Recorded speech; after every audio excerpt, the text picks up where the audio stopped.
Hi viewers, நாங்கள் எங்கள் வீட்டில் சௌபாக்கியா வெட் கிரைண்டர் 3 லிட்டரில் வாங்கியிருக்கிறோம். அதில் கூடவே நமக்கு தேங்காய் துருவல் அந்த இதுவும் கொடுத்துருக்குறாங்க.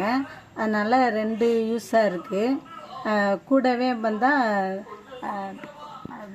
கெட்டில் வெந்நீர் வைக்கிறதுக்கு கெட்டிலும் நமக்கு ஃப்ரீயாக கொடுத்துருக்குறாங்க. அதனால் 3 கிடைக்குது. இப்போ புது இதை ஓப்பன் பண்ணுறோம் பாருங்கள்.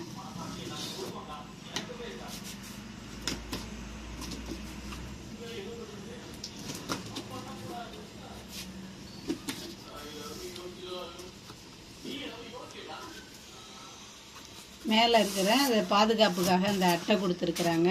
இந்த தர்மாக்கோல் அட்டையை எடுத்து வரணும். இந்த பாலித்தீன் கவர் கொடுத்துருக்காங்க, இந்த கவரையும் எடுத்துடணும். எடுத்துட்டு சைடில் இந்த அட்டைலாம் கொடுத்துருக்குறாங்க, இதெல்லாம் எடுத்துக்கணும்.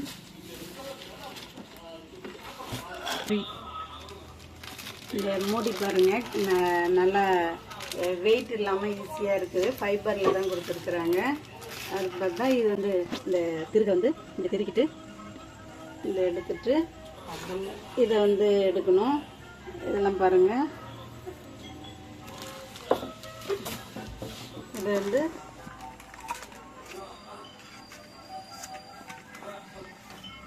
கூடவே இந்த பிளேடு கொடுத்துருக்குறாங்க. இது தேங்காய் துருவுறதுக்காக இது கொடுத்துருக்குறாங்க.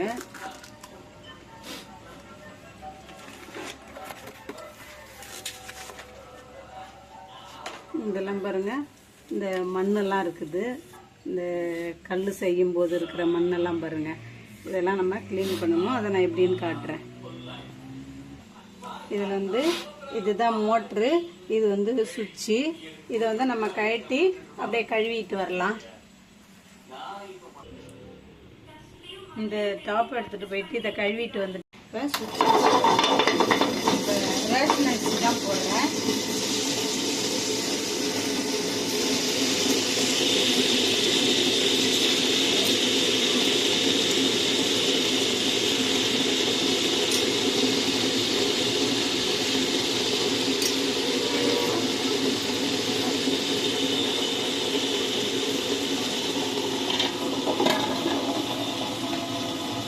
தண்ணி ஊற்றிக்கிறேன்.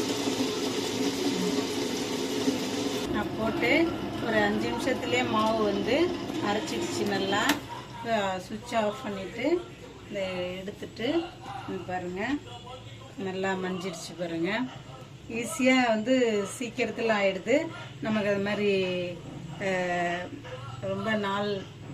இந்த மாவை நீங்கள் முதல்ல அரைச்சதால இதில் மண் கல்லெல்லாம் இருக்கும். அதனால் இதை கோலம் மாவாக யூஸ் பண்ணிக்கலாம்.